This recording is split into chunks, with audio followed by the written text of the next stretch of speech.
जय गुरु जी संगत जी। आज हम फिर आए हैं 7 बजे शिव पुराण का अध्याय सुनने। गुरु जी की कृपा से बहुत बहुत शुक्राना गुरु जी का।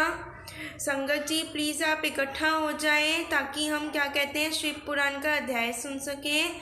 अगर आपको मेरी आवाज़ आ रही है तो प्लीज़ यस आप यस कर कमेंट करें या वेव कर दें।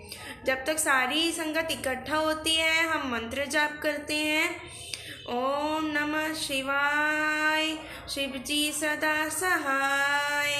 ओम नमः शिवाय, गुरु जी सदा सहाय। ओम नमः शिवाय, शिव जी सदा सहाय। ओम नमः शिवाय, गुरु जी सदा सहाय। ओम नमः शिवाय, शिव जी सदा सहाय। ओम नमः शिवाय, गुरु जी सदा सहाय। जय गुरु जी संगत जी। अब हम क्या कहते हैं अपना शिव पुराण का अध्याय शुरू करते हैं।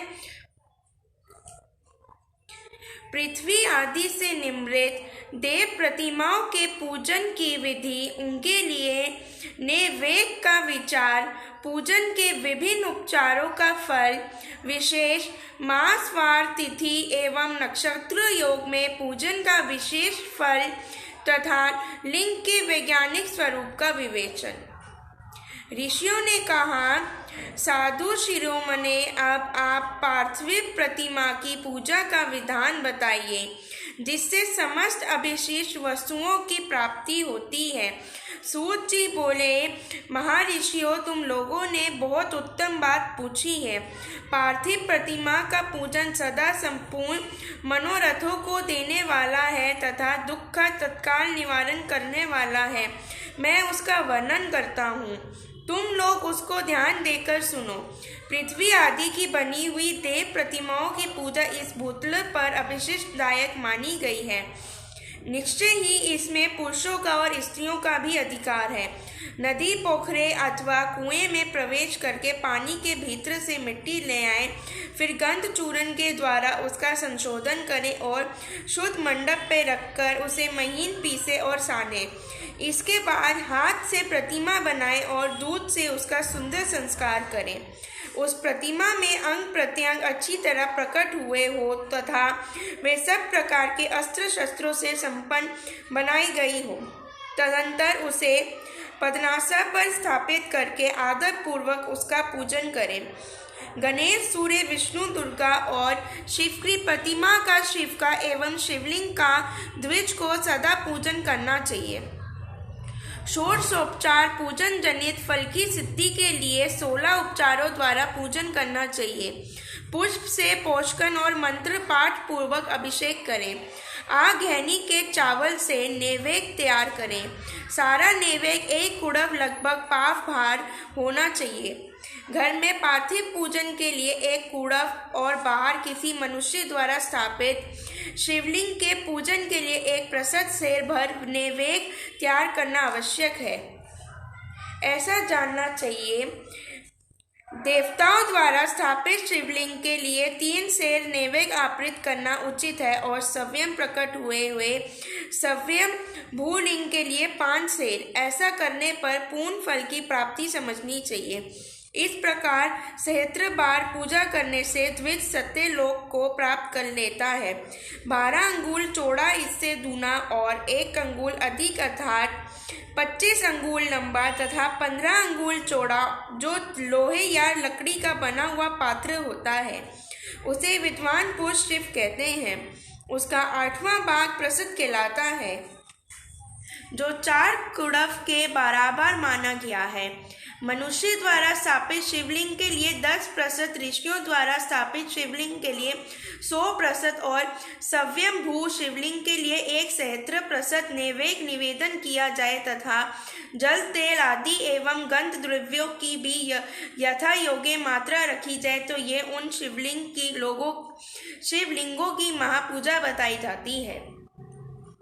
देवता का अभिषेक करने से आत्मशुद्धि होती है, गंध से पुण्य की प्राप्ति होती है, नैवेद्य लगाने से आयु बढ़ती है और तृप्ति होती है, धूप निवेदन करने से धन की प्राप्ति होती है, दीप दिखाने से ज्ञान का उदय होता है और तांबूल संपन्न करने से भोग की उपलब्धि होती है। इसलिए स्नान आदि 6 उपचारों की यत्न पूर्वक आवृत्ति करें। नमस्कार और जप ये दोनों संपूर्ण अभिष्ट फल को देने वाले हैं। इसलिए भोग और मोक्ष की इच्छा रखने वाले लोगों को पूजा के अंत में सदा ही जाप और नमस्कार करने चाहिए। मनुष्य को चाहिए कि वे सदा पहले मन से पूजा करके फिर उन उपचारों से करें। देवताओं की पूजा से उन देवताओं के लोगों की प्राप्ति होती है तथा उनके अवंतर लोक में भी यथेष्ट भोग की वस्तुएं उपलब्ध होती हैं। अब मैं देव पूजा से प्राप्त होने वाले विशेष फलों का वर्णन करता हूँ, जो तुम लोग श्रद्धा पूर्वक सुनो। विघ्नराज गणेश की पूजा से भूलोक में उत्तम अभिष्ट वस्तु की प्राप्ति होती है। शुक्रवार को श्रावण और भाद्रपद से के शुक्ल पक्ष की चतुर्थी को और पौषम मास में शतभिषा नक्षत्र के आने पर विधि पूर्वक गणेश जी की पूजा करनी चाहिए। या सहस्त्र दिनों में 100 या सहस्त्र बार पूजा करें। देवता और अग्नि में श्रद्धा रखते हुए किया जाने वाला उनका नित्य पूजन मनुष्य को पुत्र एवं अभिष्ट वस्तु प्रदान करता है। वे समस्त पापों का शमन तथा भिन्न भिन्न दुष्कर्मों का विनाश करने वाला है। विभिन्न वारों में की हुई शिव आदि की पूजा को आत्मशुद्धि प्रदान करने वाली समझना चाहिए। वार या दिन, तिथि, नक्षत्र और योगों का आधार है। समस्त कामनाओं को देने वाला है, उसमें वृद्धि और क्षय नहीं होता, इसलिए उसे पूर्ण ब्रह्मा स्वरूप मानना चाहिए। सूर्य उदय काल से लेकर सूर्य उदय काल आने तक एक बार की स्थिति मानी गई है, जो ब्राह्मण आदि सभी वर्णों की कर्मों का आधार है। विहित तिथि के पूर्व भाग में की हुई देव पूजा मनुष्य को पूर्ण भोग प्रदान कराने वाली होती है। यदि मध्याह्न के बाद तिथि का आरंभ होता है तो रात्रि युक्त तिथि का पूर्व भाग पितरों के श्राद्ध आदि कर्म के लिए उत्तम बताया जाता है। ऐसी तिथि का प्रभाग ही दिन से युक्त होता है, अतः वही देव कर्म के लिए प्रशासित माना गया है। यदि मध्याह्न काल तक तिथि रहे तो उदय व्यापनी तिथि को ही देव काले में ग्रहण करना चाहिए। इसी तरह शुभ तिथि एवं नक्षत्र आदि की देव काले में ग्रहण होते हैं। वार आदि का भली भांति विचार करके पूजा और जप आदि करने चाहिए। वेदों में पूजा शब्द के अर्थ की इस प्रकार योजना की गई है। पूज्यार्थे अन्येन इति पूजा, ये पूजा शब्द की व्युत्पत्ति है। पू का अर्थ है भोग और फल की सिद्धि। वे जिस कर्म से संपन्न होती है उसका नाम पूजा है। मनोवंचित वस्तु तथा ज्ञान यही अभिष्ट वस्तुएं हैं। साकाम भाव वाले को अभिष्ट भोग अपेक्षित होता है और निष्काम भाव वाले को अर्थ परमार्थिक ज्ञान, ये दोनों ही पूजा शब्द के अर्थ हैं। इनकी योजना करने से ही पूजा शब्द की सार्थकता है। इस प्रकार लोक और वेद में पूजा शब्द का अर्थ विख्यात है। नित्य और नैमित्तिक कर्म कालांतर में फल देते हैं, किंतु काम्य कर्म का यदि भली भांति अनुशासन हुआ हो तो वे तत्काल फलद होता है। प्रतिदिन एक पक्ष, एक मास और एक वर्ष तक लगातार पूजन करने से उन कर्मों के फल की प्राप्ति होती है और उनसे वैसे ही पापों का क्रमशः क्षय होता है। प्रत्येक मास के कृष्ण पक्ष की चतुर्थी तिथि की हुई महागणपति की पूजा एक पक्ष के पापों का नाश करने वाली और एक पक्ष तक उत्तम भोग रूपी फल देने वाली होती है। चैत्र मास में चतुर्थी को की हुई पूजा एक मस्तक के ये पूजन का फल देने वाली होती है और जब सूर्य सिंह राशि पर स्थित हो उस समय भाद्रपद मास की चतुर्थी की हुई गणेश जी की पूजा एक वर्ष तक मनोवांछित भोग प्रदान करती है, ऐसा जानना चाहिए। श्रावण मास के रविवार को हस्त नक्षत्र से युक्त सप्तमी तिथि को तथा माघ शुक्ला सप्तमी को भगवान सूर्य का पूजन करना चाहिए। ज्येष्ठ तथा भाद्रपद मासों के बुधवार को श्रवण नक्षत्र से युक्त द्वादशी तिथि को तथा केवल द्वादशी को भी किया गया भगवान विष्णु का पूजन अभिष्ट संपत्ति को देने वाला माना गया है। श्रवण मास की जाने वाली त्रिहरि की पूजा विशिष्ट मनोरथ और आरोग्य प्रदान करने वाली होती है। अंगों एवं उपकरणों सहित पूर्वोक्त गो आदि 12 वस्तुओं का दान करने से जिस फल की प्राप्ति होती है उसी को द्वादशी तिथि में आराधना द्वारा श्री विष्णु की तृप्ति करके मनुष्य प्राप्त कर लेता है। जो द्वादशी तिथि को भगवान विष्णु के 12 नामों द्वारा 12 ब्राह्मणों का षोडशोपचार पूजन करता है वही उनकी प्रसन्नता प्राप्त कर लेता है। इसी प्रकार संपूर्ण देवताओं के विभिन्न 12 नामों द्वारा किया हुआ 12 ब्राह्मणों का पूजन उन देवताओं को प्रसन्न करने वाला होता है। कक्र की संक्रांति से युक्त श्रावण मास में नवमी तिथि को मृगशिरा नक्षत्र के योग में अंबिका का पूजन करें। वे संपूर्ण मनोवांछित भोगों और फलों को देने वाली है। ऐश्वर्य की इच्छा रखने वाले पुरुष को उस दिन अवश्य उनकी पूजा करनी चाहिए। आश्विन मास के शुक्ल पक्ष की नवमी तिथि संपूर्ण अभिषिष्ट फलों को देने वाली है। उसी मास के कृष्ण पक्ष की चतुर्दशी को यदि रविवार पड़ा हो तो उस दिन का महत्व विश बढ़ जाता है। उसके साथ ही यदि अर्धा और महाद्रा सूर्य संक्रांति से युक्त आद्रा का योग हो तो उक्त अवसरों पर की हुई शिव पूजा का विशेष महत्व माना गया है। माँ कृष्णा चतुर्दश को की हुई शिवजी जी की पूजा संपूर्ण अभिशिष्ट फलों को देने वाली है। वे मनुष्य की आयु बढ़ाती, मृत्यु कष्ट को दूर हटाती और समस्त सिद्धियों की प्राप्ति कराती है। ज्येष्ठ मास में चतुर्दशी को यदि महाद्रा का योग हो अथवा मार्गशीर्ष मास में किसी भी तिथि को यदि आद्रा नक्षत्र हो तो उस अवसर पर विभिन्न वस्तुओं की बनी हुई मूर्ति के रूप में शिवजी जी की जो 16 उपचारों से पूजा करता है उस पुण्य आत्मा के चरणों का दर्शन करना चाहिए। भगवान शिव की पूजा मनुष्य को भोग और मोक्ष देने वाली है, ऐसा जानना चाहिए। कार्तिक मास में प्रत्येक वार और तिथि आदि में महादेव जी की पूजा का विशेष महत्व है। कार्तिक मास आने पर विद्वान पुरुष दान, तप, होम, जप और नियम आदि के द्वारा समस्त देवताओं का षोडशोपचारों से पूजन करें। उस मंत्र पूजन में देव प्रतिमा, ब्राह्मण तथा मंत्रों का उपयोग आवश्यक है।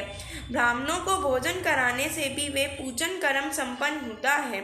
पूजक को चाहिए कि वे कामनाओं को त्याग कर पीड़ा रहित शांत हो और देवराधन में तत्पर रहें। कार्तिक मास में देवताओं का यजन पूजन समस्त भोगों को देने वाला, व्यक्तियों को हर लेने वाला तथा भूतों और ग्रहों को विनाश करने वाला है। कार्तिक मास के रविवार को भगवान सूर्य की पूजा करने और तेल तथा स्तुति वस्त्र देने से मनुष्य के कोढ़ आदि रोगों का नाश होता है। हरे, काली मिर्च, वस्त्र और खीरा आदि का दान और ब्राह्मणों की प्रतिष्ठा करने से क्षय के रोग का नाश होता है। दीप और सरसों के दान से मिर्गी का रोग मिट जाता है। कृतिका नक्षत्र से युक्त सोमवार को किया हुआ शिवजी जी का पूजन मनुष्यों के महान दारिद्र्य को मिटाने वाला और संपूर्ण संपत्तियों को देने वाला है। घर की आवश्यक सामग्रियों के साथ ग्रह और क्षेत्र आदि का दान करने से भी युक्त फल की प्राप्ति होती है। कृति का युक्त मंगलवार को श्री शक नंद का पूजन करने से तथा दीपक एवं घंटा आदि का दान देने से मनुष्य को शीघ्र ही वाक सिद्धि प्राप्त हो जाती है। उनके मुंह से निकली हुई हर एक बात सत्य होती है। कृति का युक्त बुधवार को किया हुआ श्री विष्णु का यजन तथा दही भात का दान मनुष्य को उत्तम संतान की प्राप्ति कराने वाला होता है। कृति का युक्त गुरुवार को धन से ब्रह्मा जी का पूजन तथा मधु, सोना और घी का दान करने से मनुष्य के भोग वैभव की वृद्धि होती है। कृति का युग शुक्रवार को गजानन गणेश जी की पूजा करने से तथा गंध पुष्प एवं अन्न का दान देने से मानवों के भोग्य पदार्थों की वृद्धि होती है। उस दिन सोना, चांदी आदि का दान करने से बंदियां को भी उत्तम पुत्र की प्राप्ति होती है। कृतिका युक्त शनिवार को दिक्पालों की वंदना, दिग्गजों, नागों और श्वेतपालों का पूजन, त्रिनेत्रधारी रुद्र, पापहरि विष्णु तथा ज्ञान दाता ब्रह्मा का आराधन और धनवंतरी एवं दोनों अश्विनी कुमारों का पूजन करने से रोग, दुर्मृत्यु एवं अकाल मृत्यु का निवारण होता है तथा तत्कालिक व्याधियों की शांति हो जाती है। नमक, लोहा, तेल और उड़द आदि का त्रिकूट, सौंठ, पीपल और गोल मिर्च, फल, गंध और जल आदि का तथा घृत आदि द्रव पदार्थों का और सुवर्ण, मोती आदि कठोर वस्तुओं का भी दान देने से स्वर्गलोक की प्राप्ति होती है। इनमें से नमक आदि का मान कम से कम 1 प्रस्थ सेर होना चाहिए और सुवर्ण आदि का मान कम से कम 1 पल। धन की संक्रांति से युक्त पौष मास में उस काल में शिव आदि समस्त देवताओं का पूजन क्रमशः समस्त सिद्धियों की प्राप्ति कराने वाला होता है। इस पूजन में आंगहनी के चावल से तैयार किए गए हविष्य का नैवेद्य उत्तम बताया जाता है। पौष मास में नाना प्रकार के अन्न का नैवेद्य विशेष महत्व रखता है। मार्गशीर्ष मास में केवल अन्न का दान करने वाले मनुष्य को ही संपूर्ण अभिष्ट फलों की प्राप्ति हो जाती है।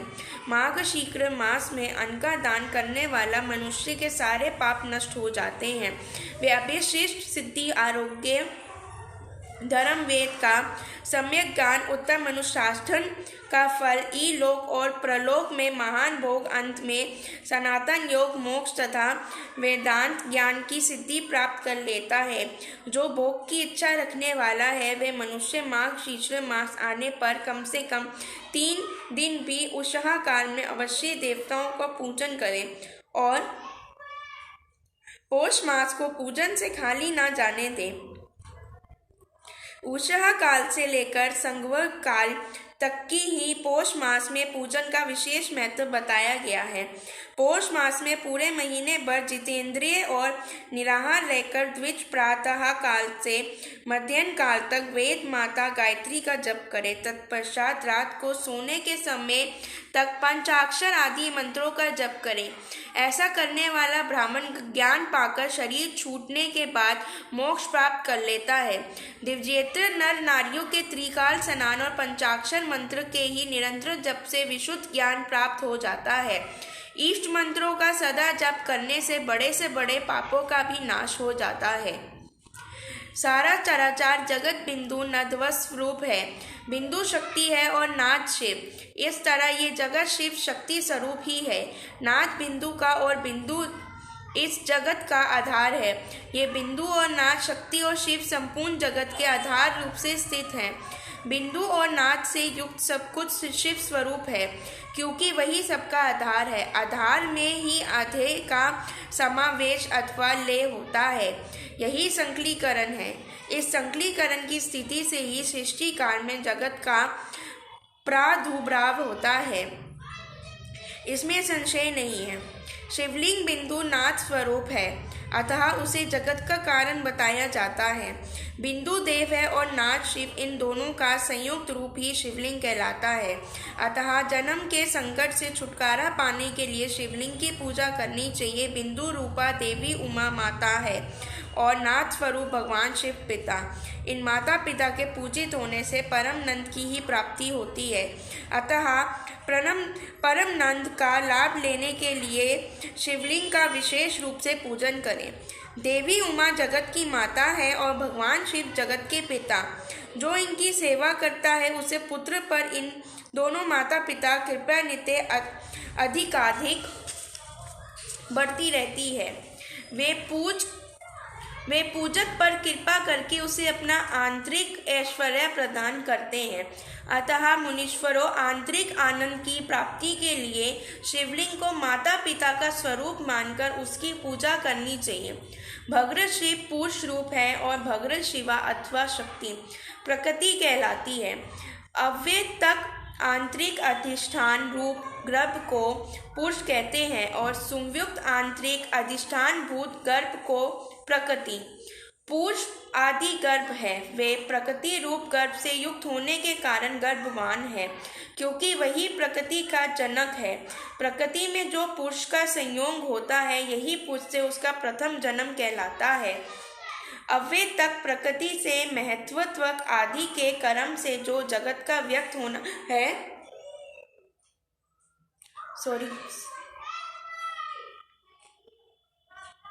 प्रकृति में जो पुरुष का संयोग होता है, यही पुरुष से उसका प्रथम जन्म कहलाता है।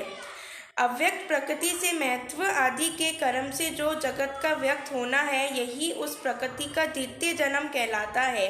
जीव पुरुष से ही बारंबार जन्म और मृत्यु को प्राप्त होता है। माया द्वारा अन्य रूप से प्रकट किया जाना ही उसका जन्म कहलाता है। जीव का शरीर जन्म काल से ही जीर्ण 6 भाव विकारों से युक्त होने लगता है, इसलिए उसे जीव संज्ञा दी गई है। जो जन्म लेता है और विविध पाशों द्वारा तनाव बंधन में पड़ता है, उसका नाम जीव है। जन्म और बंधन जीव शब्द का अर्थ ही है। अतः जन्म मृत्यु रूपी बंधन की निवृत्ति के लिए जन्म के अधिष्ठान भूत मातृ पितृ स्वरूप शिवलिंग का पूजन करना चाहिए।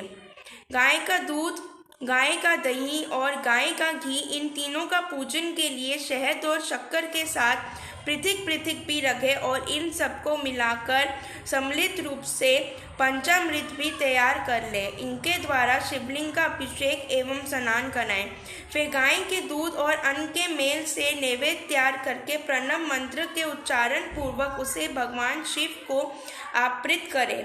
संपूर्ण प्रणव को ध्वनि लिंग कहते हैं। सव्यम भूलिंग नाद स्वरूप होने के कारण नाद लिंग कहा गया है।